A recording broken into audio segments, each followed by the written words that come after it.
What is going on, y'all? GoofyRhexxi here, and hope everybody is doing well. And welcome, guys, to week number 25 of the Weekly Headliner Update. Now, if you're new to the Weekly Headliner, this is where we discuss what is upcoming this week in Marvel Strike Force, and we recap some of those important topics from the previous week as well. Now, this week, we have Invisible Woman that's returning tonight. Legendary event that's going to be coming back on tonight. We also have these Doom rate changes. We got to talk about those. Overall, I think that they're good, but I do think the timing is a little bit off here. And we finally did get a date on Adam Warlock, which is going to be on the 28th of this month. So we're going to be going through some stuff in regards to Adam Warlock, Polaris, and so much more, guys, on this week's Weekly Headliner. And we're starting right now.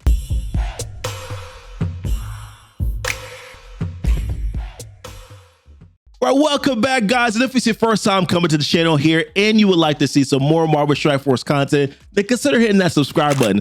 Also, hit the notification bell so that you will know when my videos do go live. And then down below in the description, a few of the links to check out as well, guys. Want to join my Discord? You can also follow me on Twitch, where I stream Marvel Strike Force content weekly, Twitter and Facebook. And then also ways to support the channel. My Patreon link is down below as well. And then there's also Amazon coins. So if you're looking to save some currency here on your Marvel Strike Force purchases or mobile in-game purchases, Amazon coin link is down below in the description as well, guys. But let's get into the video. First thing I want to talk about this week are going to be our blitzes. And our blitzes this week, well, tonight, the first one for Monday is going to be a Daredevil. And then on Thursday, we're also going to have Iceman. Now, these two characters individually, I think, are important in the game. Daredevil for the Shadowland team, Iceman, obviously, for the X-Men team. Important characters to have. But really kind of what makes these numbers, or what's going to make these numbers higher, in my opinion, is the simple fact that the Moon and Dragon event is going on. Show Your Colors event is happening right now,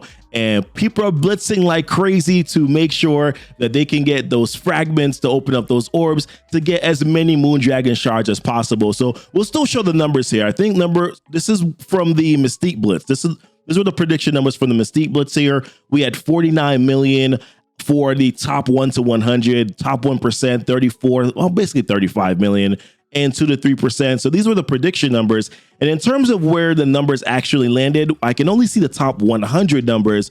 But for the Mystique Blitz, it was actually very close, right? It was, what do we have, like 49.5? We actually got 49 point.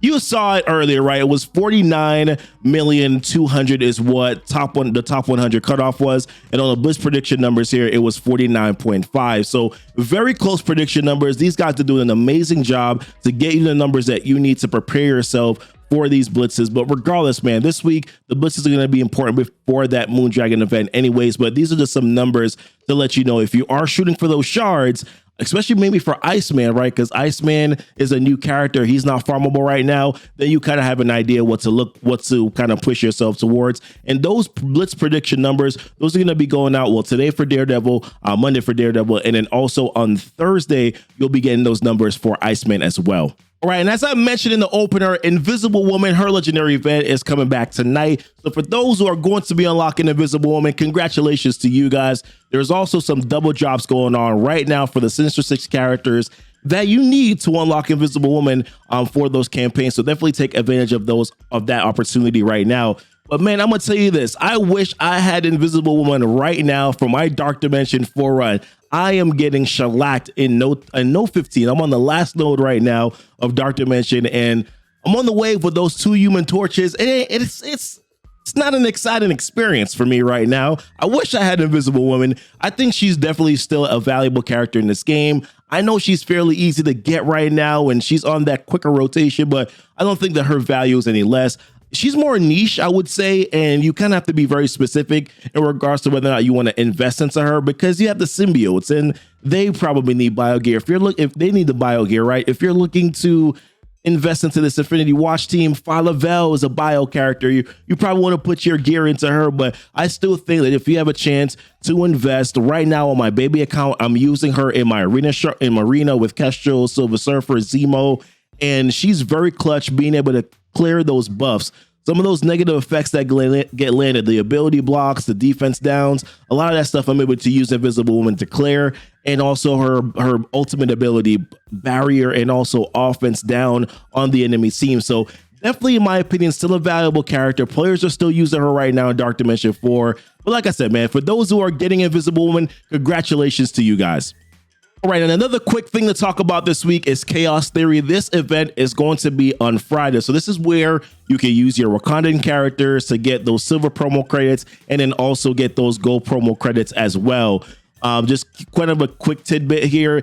If you're an earlier player and you don't have 5 Wakandan characters, know that for the first 4 tiers, you only need 4 Wakandan characters. So if you don't have Shuri, you can use M'Baku, Black Panther, Okoye, and Killmonger. You can use those characters. You only need 5 Wakandan characters once you get to tier 5. So take a look at that. There is going to be a double drop event this week for the Wakandan characters that are in those campaign nodes, which of course will be Black Panther and Okoye. That should come sometime this week, probably like Wednesday or so. But you'll get mail. You'll see when the double drop rolls around. But another event that we should talk about this week is the Falavel, the event campaign. That is going to be ending a couple days from now. So it says that we have 3 more days left on the event. So for counting it, Tuesday, Wednesday, Thursday, we have up until Thursday before this event ends here. And yeah, so try to use your energy farms if you're close to getting the character at maybe 4 or 5 stars or just or 3 stars, whatever your goal is. Just know that you have a couple more days in order for you to be able to get this done. And of course, I will say Falavel, she's the big 3. She's part of the big 3 on that Infinity Watch team, in my opinion. It's Adam Warlock. It's definitely Gamora for sure. And I think Falavel is definitely the 3rd most important character on that team. Moondragon does some stuff too, and Nebula are also still good characters. But I think just because of what Falavel does, the defense up, the death proof, the drains, I think that she's a very crucial character on the team. On top of that, she does a lot of damage too. So I think she's a very important character on this team.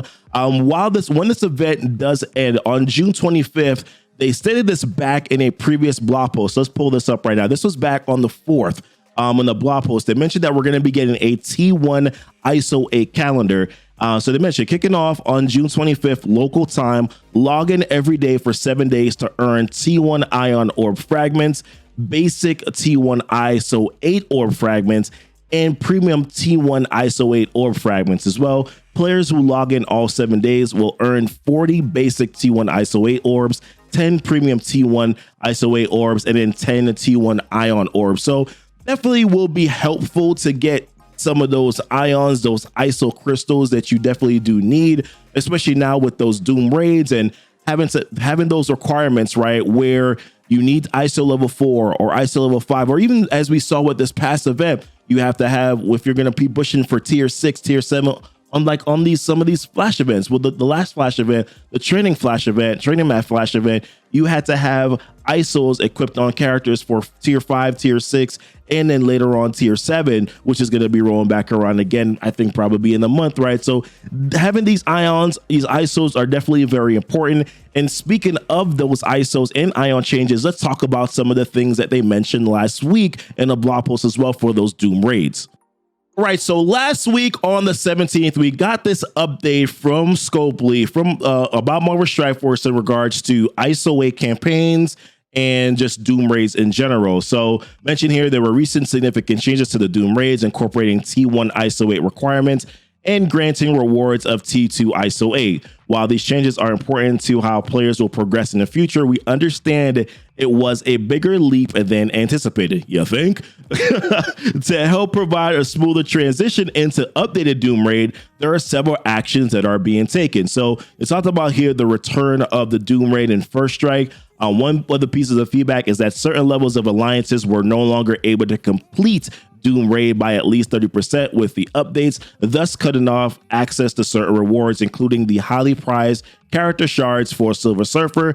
To adjust for this, we will be returning Doom Raid First Strike back into the game for the duration of the Silver Surfer shards in the milestones as an option for alliances that were able to do this raid previously but unable to make the leap into the updated Doom Raid. So I think this is actually this is okay. This is more of, in my opinion, I think this is more of a band-aid for something that they still need to do a little bit more for, right? Because regardless of however you want to look at it, yes, you're going to be implementing this so that players can go back to doing the original first strike of Doom raids, but players still missed out on potential. I'm saying potential. No, players missed out on Silver Surfer shards. They were not able to get as many milestones or as many points and as many milestones for these raid seasons. So I do think that there's still something that they need to do in regards to that. Not just, hey, we're going to be bringing back the old one so that you can go ahead and do it.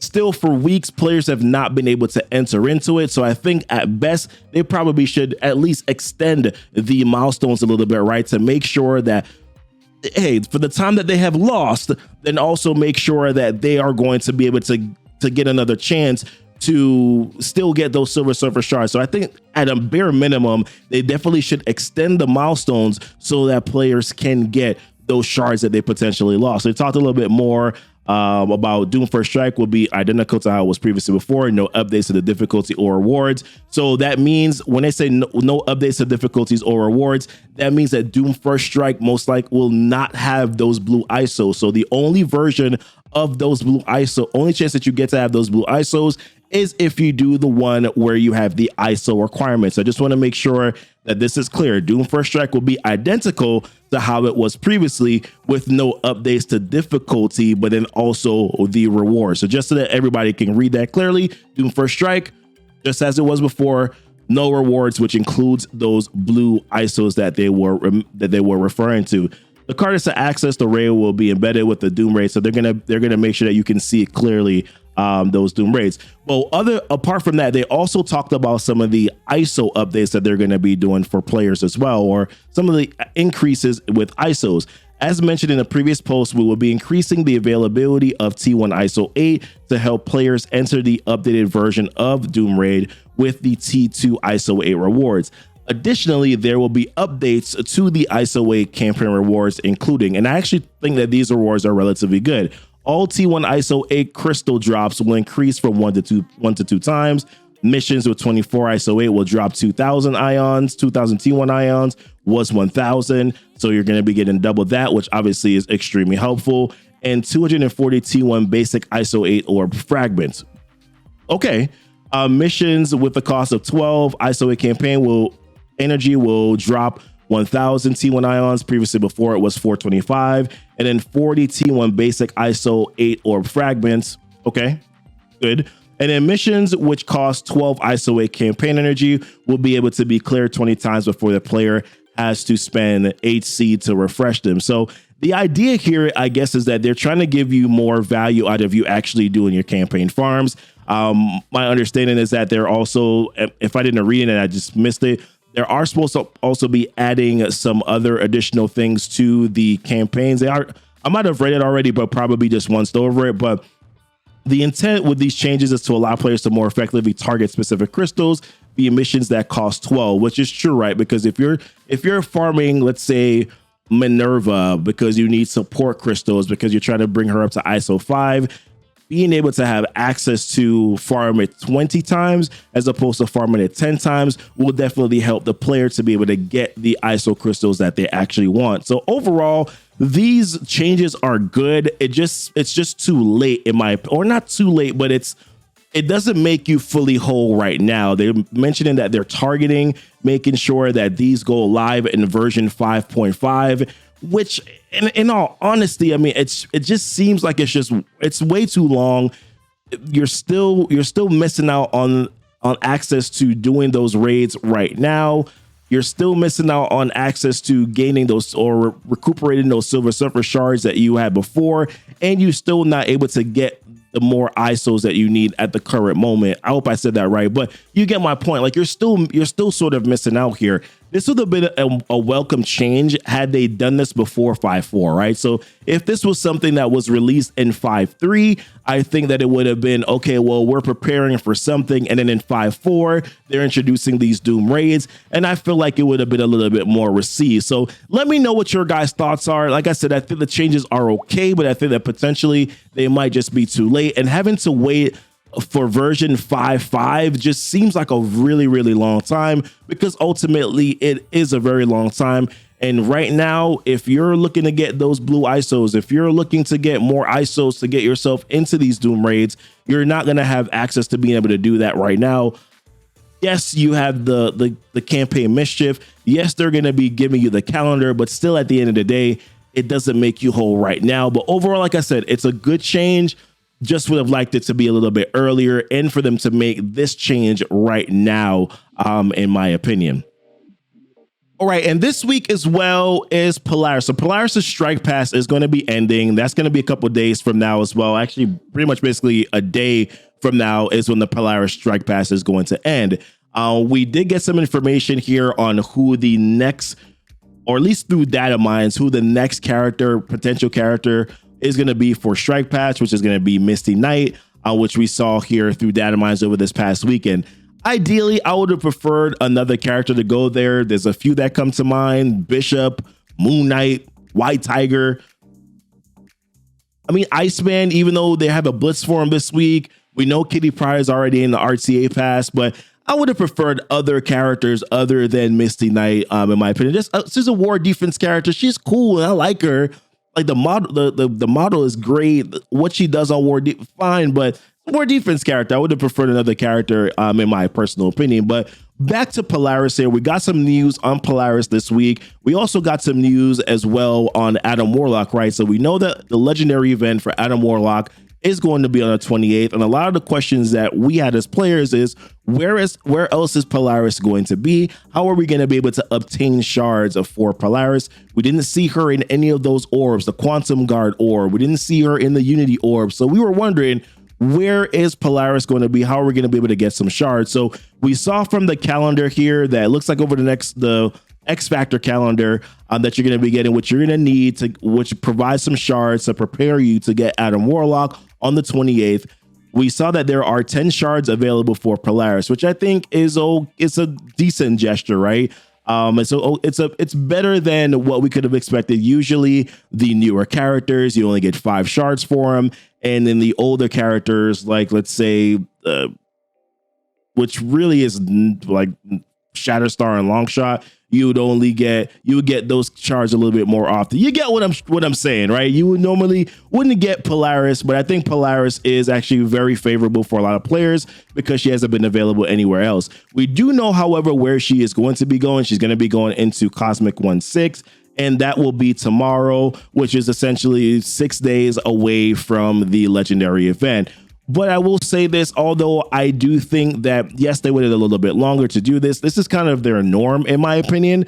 The one thing that makes us feel bad is that there was really only one way that this character was released: offers and then Strike Pass. In the past, there's usually been at least some sort of a blitz where you could try to get more shards. That's the one thing I don't like about the fact that Polaris was only Strike Pass, because there was no other way for you to obtain shards for her.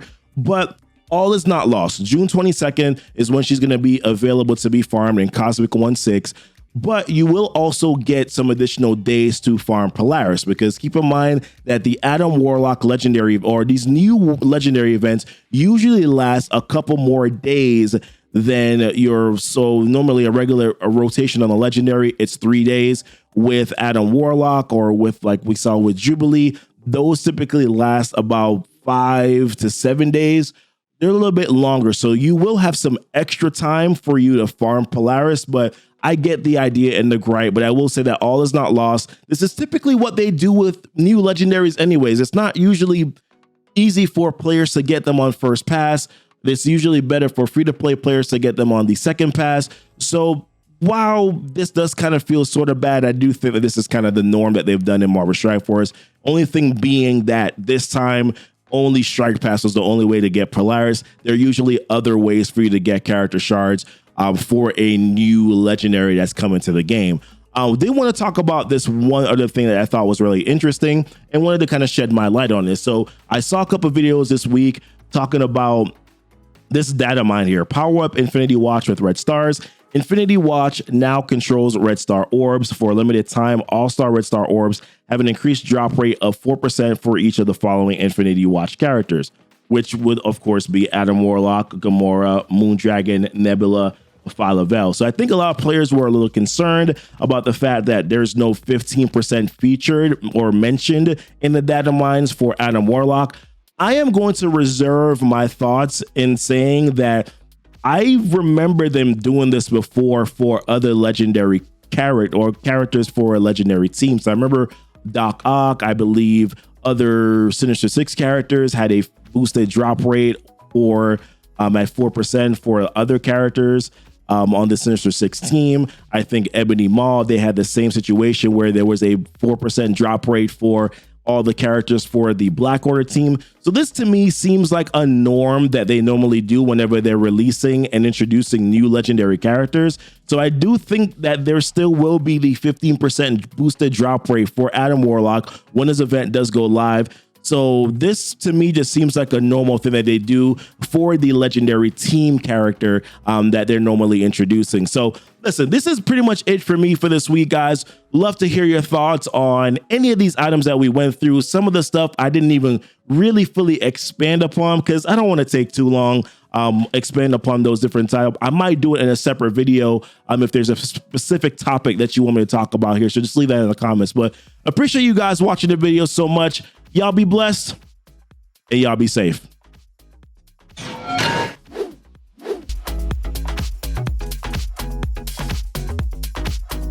Mama, I made it.